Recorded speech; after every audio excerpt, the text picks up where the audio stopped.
there, welcome to Research Meets Reality, another small business edition. Today we are talking about HR technology, and I'm absolutely delighted to have with us Jim Stefanchin, who heads up Aberdeen's research coverage in the area of people and organizational effectiveness. Jim, welcome. Morning, Mike. Great to be with you today. Thanks for the invite. Absolutely great to have you. So why don't we jump right in? So Jim, you and I were involved in a recent research project that looked at small businesses specifically, so under 100 employees, each one of them. And we were set out to try to understand a little bit more about how these organizations are using technology. So one of the things that we found in terms of some of the challenges that these companies face, at the top of the list was a lack of knowledge and understanding of the technology. So that actually includes not just a lack of technical skills, because that's an issue as well, but there's a fundamental lack of knowledge and understanding about what's actually out there. What are the tools that are available to help you?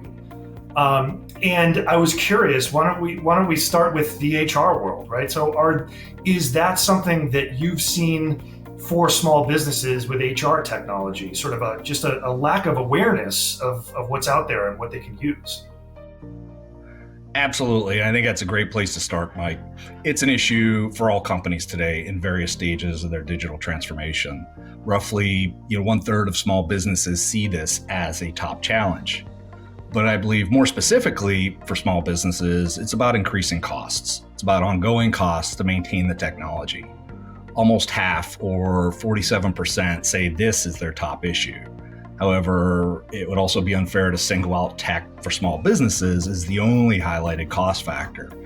In fact, administrative costs and ongoing costs are cited by businesses of all sizes as a leading challenge. Lastly, to this question, in addition to lack of knowledge and costs, there's a challenge with integration. Small businesses are struggling, again, as are most, with their integration efforts, not only with current, but also with planned future technologies. Yeah, that's a great point about cost, and we will definitely dive into that a little bit more in just a minute.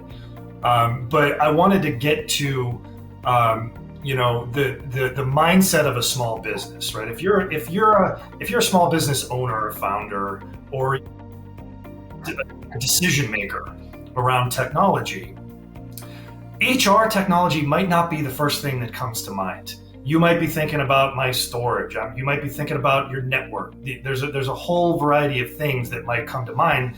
HR might not be the first one. But then when you sit down and think about it, you get, okay, I've got my payroll. I've got core HR records. I've got, talent management activities. I've got hiring and recruiting. There's a lot of different areas where you can apply technology. So help us out here. Where do you start? Boy, another great question, Mike. So today, 3 out of 4 small businesses have implemented payroll and benefit technologies. In fact, 63% of them cite payroll tech as the number one driver of business value. This isn't surprising given the complexity of legislation and compliance at federal, state, city, and often municipality levels. But the interesting part of this, to me anyway, is that those that indicate use of technology to manage their payroll and benefits, they're actually more likely than others to control their voluntary turnover to below 10%. Anecdotally, there are a lot of things organizationally that people will not speak up about. However, pay and benefits do not fall into the category of employee silence.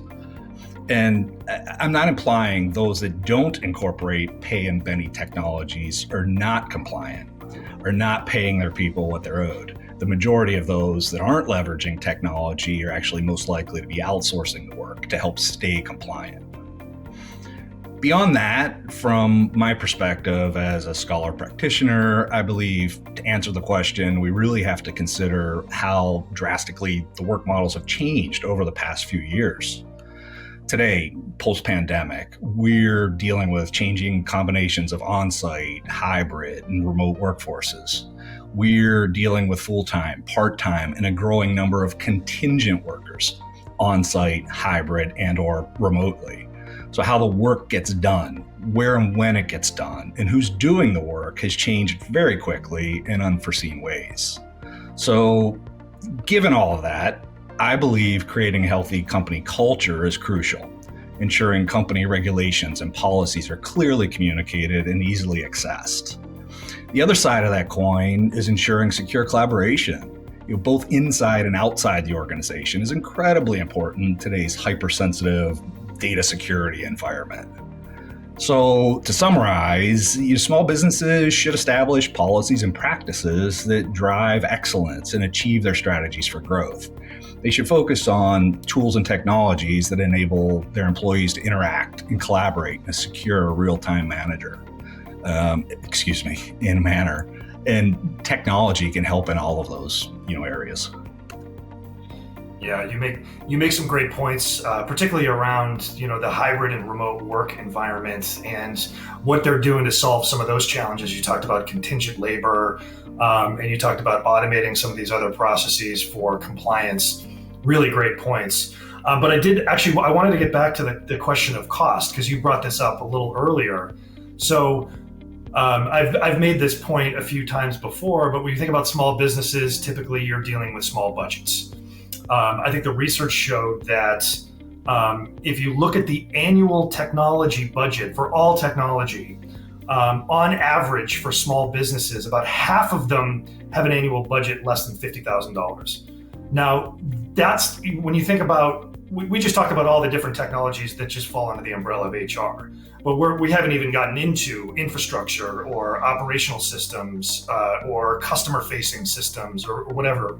$50,000 can get sucked up pretty quickly if you're a small business. In your world, with your knowledge of the HR space, are there solutions that are very cost-effective or even essentially free and process-based rather than an actual investment in a technology? Are there strategies, are there capabilities that companies should be thinking about in addition to some of the other technologies that are going to help them perform?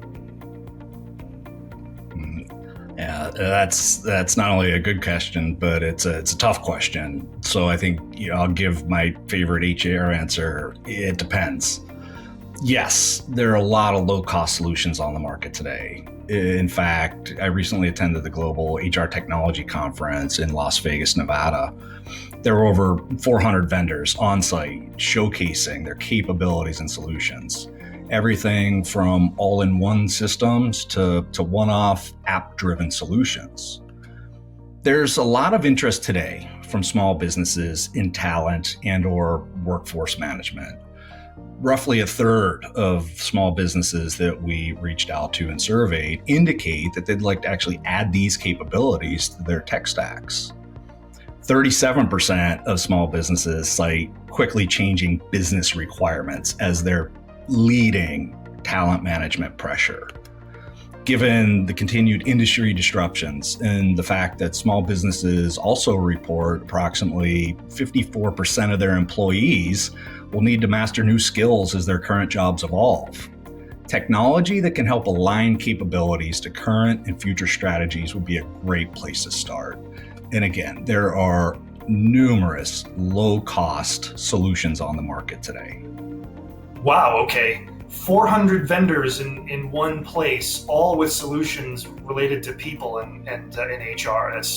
That tells me, or at least that makes me suspect, that no matter how small you are, there's a solution that'll certainly fit your needs, if not your budget as well. So that's really great to know. So Jim, as we wrap up here, any final thoughts for the folks watching? I think it's important to remember, just because you're small doesn't mean you don't face large challenges. Taking into consideration the median time for small businesses to complete a new IT purchase is roughly 4 months. And to my earlier point that business requirements are changing rapidly, I'd urge small businesses to clearly articulate their needs across the HR landscape, develop a roadmap that can be used to help alleviate the current challenges, but also help plan for and align to future technology integrations. Well, Jim, that's a great point. So small business generally means small budget, but it certainly doesn't mean small problems. So thanks so much for joining us today and giving us all this insight into how small businesses should be shaping their thinking around their technology investments, but also investing in their workforce. Yeah, thanks, Mike. I really appreciate the invite and enjoyed the conversation. Great. Well, thanks so much for everyone joining us today. Have a great rest of your week.